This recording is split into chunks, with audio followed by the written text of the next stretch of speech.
Good afternoon, ladies and gentlemen. Welcome back to the Shadow and Sun Show, and welcome back to another Ravenloft Advanced Dungeons & Dragons 2nd Edition review. Today, I'm going to go over, let's see if I can get that in there, the Monstrous Compendium for Dungeons & Dragons. Came out in 1991, and it's, you know, as all of the Appendix, the Ravenloft Appendix, or the other appendixes for the Monstrous Compendium.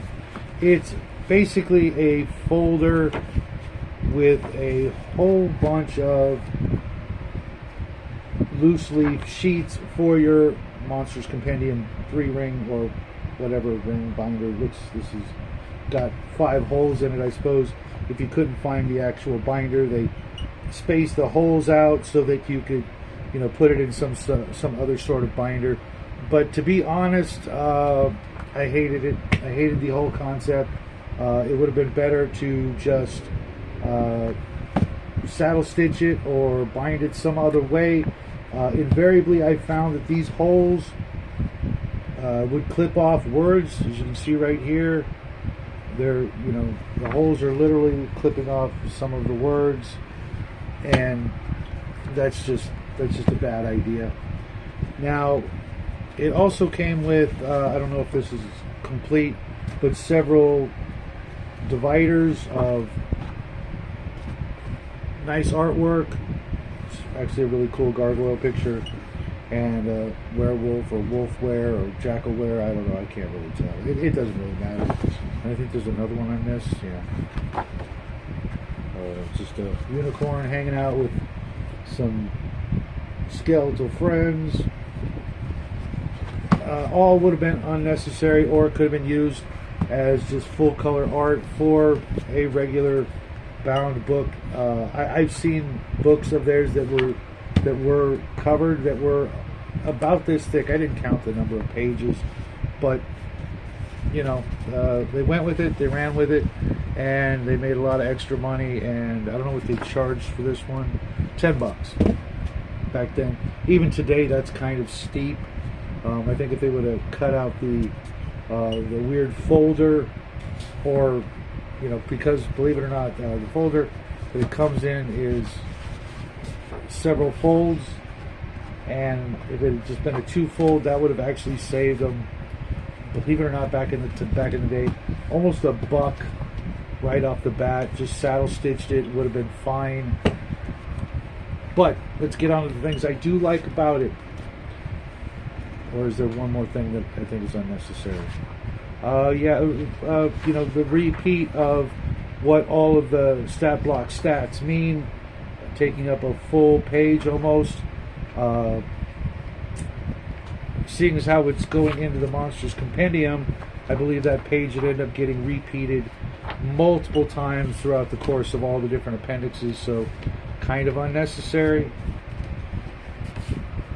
If you've got one, you've got them all, kind of thing. But they went with it. Let's move on.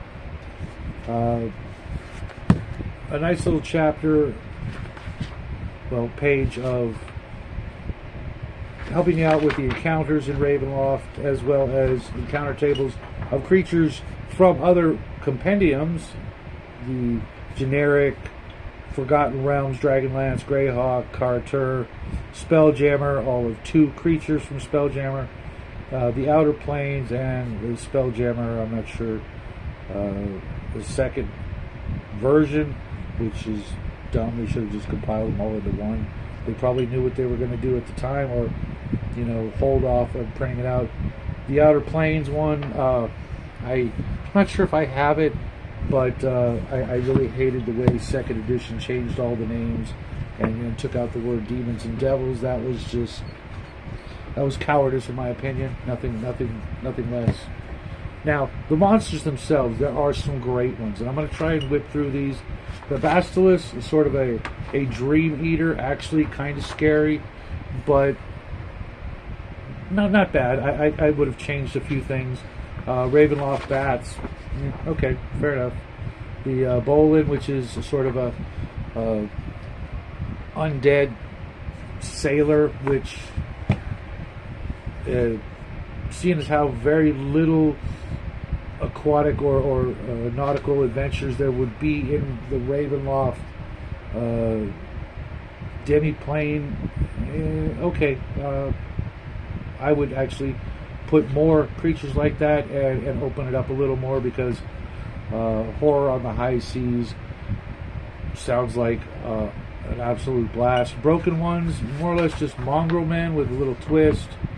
The Buzengeist, another ghostly creature. There were a lot of non-corporeal creatures in here that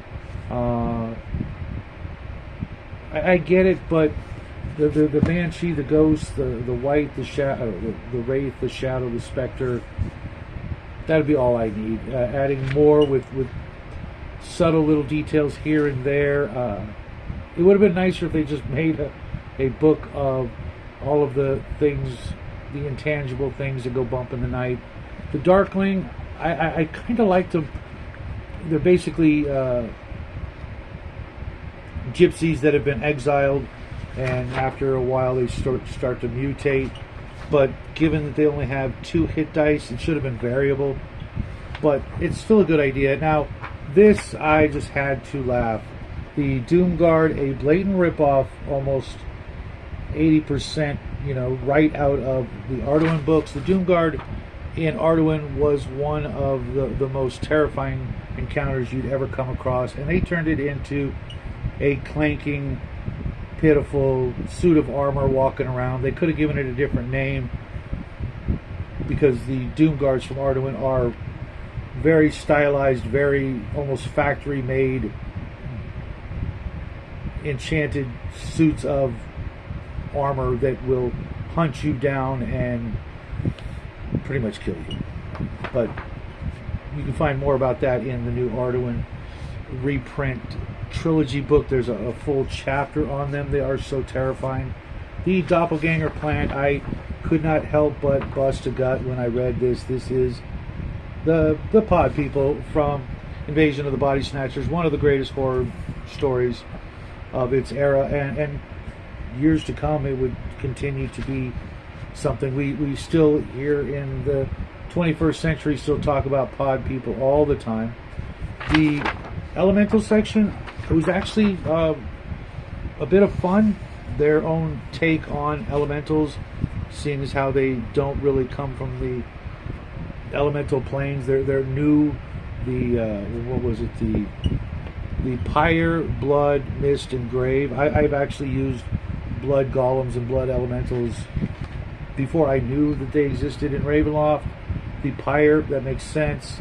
The Graveyard Elemental, I think there are dozens of miniatures of that. The Morden, I don't know how, I know I just butchered that, but it's a race of people that live in Ravenloft or one of the adjacent countries, where I believe their touch and kiss is quite toxic. Okay, but unfortunately that sort of theme gets repeated over and over throughout the appendix here. The Ghoul Lord, cool. The Goblin, The Ghoul Lord is pretty self-explanatory. The Goblin are, I don't know if you guys can see that, but that's Golem's face. Those are definitely his eyes, at the very least, from the Hobbit cartoon. I find that a little insulting that they would blatantly rip that off back then. They were better than that. Now the Golems, we have the Bone Golem, the Doll Golem, the Gargoyle Golem, the Glass Golem, the Mechanical Golem, and the Zombie Golem. They really should, even though they mention the flesh, the clay, the iron, and the stone in here, with different rules for how you implement them in Ravenloft. I really would have liked to have seen a little variation on the original 4 golems from the monster manual, but they did have a lot to go over with the new ones that they added here. The Bone Golem, just a giant pile of bones from various skeletons. Still can be very, very terrifying, and if you for example, in this picture where they put, I don't know if that's a goat or I think that's a bull's head. You can be creative with it and actually convince your characters that it's your players that it's maybe something undead and get them to make some false steps along the way, deceiving them. The doll is hysterical and creepy as all get out. The song "Creepy Doll" will always come to mind when I see this, or a teddy bear or something like that.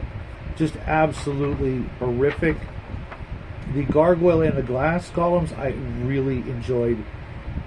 I am a big fan of gargoyles. Excuse me, the monster dog is being a monster. You can just shut the heck up. I should have done that in the first place. Just a larger stone statue animated to do anything. Sorry about that, folks, but he had to let me know that a leaf is blowing by or a car drove by our house. The glass golem, they should have just called it a stained glass golem, because essentially that's what it is. It's a terrifying construct of stained glass, which I love the idea of having it walk out of a stained glass mirror, or window, while the players are in some sort of old broken down church, and the stained glass golems come out of the windows, looking, at first like they're part of the window, and then, terrorizing the players. I love that, as well as the wind chime sort of sound that they make as they walk, very reminiscent of an episode of, believe it or not, Land of the Lost. Then there's the mechanical and the zombie golem. The zombie golem, just like the bone golem, made out of a bunch of parts. Easily something you can really make your own and terrorize your party with. The mechanical golem, okay, some sort of Victorian age sort of mechanical automaton. That could be a lot of fun, especially if you have a room full of various shapes and sizes of these sort of things in a mad scientist laboratory. That could be a heck of a lot of fun. And at only 75 hit points, I know I said only, that's a pretty formidable threat. The Grim Reaper I thought was a little too weak at 5 hit dice for something that I get it that there are multiple Grim Reapers throughout Ravenloft, but it would have been nicer to give them a little bit more heft to them when the players encounter them. 5 hit dice would a seasoned party of 3rd level, maybe 4th level, would take them out so fast. The Assassin Imp, very fun. A nice little sneaky little monster, regardless of the party's level, something that could easily be a nuisance, especially if there's an evil magic user in the party who happens to have one as a pet. Suddenly the mysterious killer ends up being your buddy's familiar, and what are you going to do about that? Because if you kill it, he's going to lose like 4 levels for having it. Ouch. That's just yeah. The Impersonator, kind of a neat little story arc, even at only 5 hit dice, could be a very interesting opponent for a very low level party for quite some time. You could easily have that story linger for quite a while. The Lycanthropes, the Werebat and the Were-Raven. The Werebat, awesome. I was always a fan of the Man-Bat from the Batman animated series. Something, a were-creature able to fly and cause all kinds of mayhem. Pretty nasty. And believe it or not, the only good creatures in this book, I believe, are the Were-Ravens and the Ravenkin that I'll get to later. Interesting. Friends of the Gypsies, that sort of thing. The Nomads, not a fan. Not because they're American Indians, but kind of because that's all they really are. They really say it right there in the image. You couldn't come up with something else. The men, that being the lost ones and madmen, I think this picture actually really sums it up quite nicely. You got the victim, that being the lost, and then the madman about to kill one of the lost. Again, another trope you could use for a very low level party. This horror, okay, another intangible thing that requires magic weapons, and if the party doesn't have them, you shouldn't throw them at them. Greater mummies, always a fan of mummies of all shapes and sizes, and then you make them able to be up to 20th level clerics. They needed some high level monsters. There's some high level monsters. The Quavari, a group of people that basically go on a purge for 3 days, once a month. Okay, Quickwood, evil trees. Always a fan of evil trees. The Ravenkin, like I mentioned earlier, friends of the Were Ravens, I believe, just a lesser form of them. Also good. Now, you gotta laugh when you see the creature of the Black Lagoon in all his glory make a guest appearance in Ravenloft, anywhere really. And how could Ravenloft be Ravenloft without some evil scarecrows? Need I say more? The Shadow Fiend, which is essentially the Shadow Demon from the Fiend Folio. It's right there in the name. Lazy. Just going to say that. Giant skeletons? Sure, why not? But did you really need to do a full page on them? I think not. Skeletal horses, again, and they formatted the two together, would have saved us a page. Evil treants and undead treants, again, one whole page for each. Not bad monsters at all. More evil trees and undead trees. Yeah, got a whole forest full of encounters, and they're all trees right there. The Valpergeist, which is just an innocent person hung for crimes they did not commit. Come back to haunt and seek revenge. Then a big section on vampires, dwarven vampires, actually terrifying. Elven vampires, almost the weakest of the lot, unless you really take advantage of their archery proficiencies and just, you know, staple the players to a forest of evil trees. Otherwise, they didn't really get much in the trade to become vampires. Vampire gnomes, that's just ridiculous. I'm going to skip that. I didn't even bother reading it. I was so just, you're kidding me, right? Halfling vampires, also ridiculous, but I read it anyways because the picture was actually kind of compelling, and their weaknesses and means of destruction also somewhat humorous. Kender, don't do Kender. They don't exist. I don't do Dragonlance. Not because I dislike it, just because I've never had a chance to read it, and the cost to read so now is incredibly prohibitive. You know, sometimes going for $100 per paperback book. Thank you, but I'm going to pass. The Vampiri, or however you pronounce that, non-undead living vampires, could definitely throw your players for a loop when they, you know, try to turn them and nothing's happening and they keep coming at you. Possibly my favorite creature in the whole book was the Red Widow, sort of a giant red spider, shape-changing humanoid that, you know, lures you into its embrace and then fills you full of eggs. I cannot think of anything more terrifying than the Wolfware Greater. I've always had a slight issue with Wolfwares and werewolves. Why bother? Just have one or the other. Do you really need to just swap it around? It was like, you know, the man bat. It just doesn't roll off the tongue very, very smoothly, and just seems like more lazy writing. Just we'll just make it a little different and add another page to the book. Really, come on.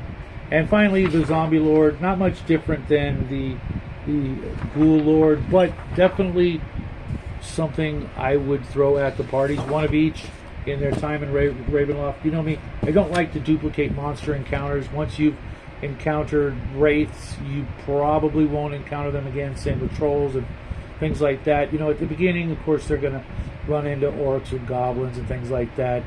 But after a while, just no. Let's move on to something else. The monster books are chock full of hundreds, if not thousands, of monsters, depending on which game you're playing and which books you own. There's just too many new things to throw at the parties, and that's why I enjoyed this, because this is a fair amount of new monsters. Now, if you can pick this up and you're going to play Ravenloft, and you can pick it up for less than $20, I'd say maybe that would be including shipping.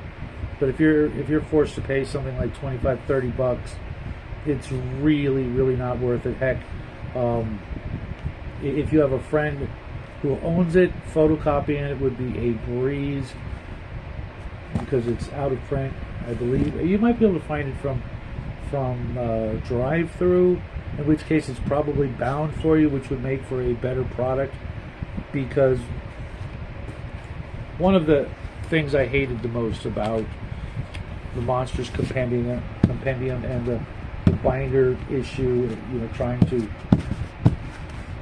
hole punch and fill these into your folders, these invariably rip. The little holes here will invariably rip one way or the other and tear and become kind of a nuisance and a detriment to your ease of play when you have pages falling out of the big giant 3-ring binder, which, mind you, was pretty massive. I think it was about that thick. I have one downstairs, and I never go into it because it's just not a lot of fun and very slow to use. The pages, you can't flip through them like a regular book. You know, to get to the pages faster, you've really got to, you know, go a chunk at a time and hope you don't pass what you're looking for. But otherwise, it's full of great information. It's just, you know, the product that it was just an awful idea. If you guys agree or disagree, I'd love to hear your comments about it. If you have it, if you use it, if there's another way to get more Ravenloft monsters, or the entirety taken from all the different modules, if they made another appendix, let me know. Because I was going through, I believe it was Wikipedia, which I don't recommend, but some online resource that listed all of the many Ravenloft supplements, probably the largest amount of supplements for any Dungeons and Dragons game to date. It was just massive, and I was going through it trying to, you know, see which ones I had, which ones I need, and I thought I had quite a few of them, but I don't think I even have 10% of all of them, and I've got close to 20 different supplements for the Ravenloft game. So I will be looking on eBay and elsewhere for some of the other ones, because I'm really digging it. The whole concept is just a lot more fun. I've always liked horror games, and I've gone on and on about the Universal monster movies as a kid. Absolutely wonderful additions to not just a Dungeons and Dragons game, but just about any role-playing game you're wanting to play. If you can throw a little horror in there, you know, maybe not every game, but every once in a while, it will definitely add some excitement to the hobby and your campaign, and your friends and your players will appreciate it when all is said and done. And speaking of being done, I'm going to say and wish you guys all a great afternoon. I've got some other things I need to attend to. I hope you guys have a great day, and as always, happy trails.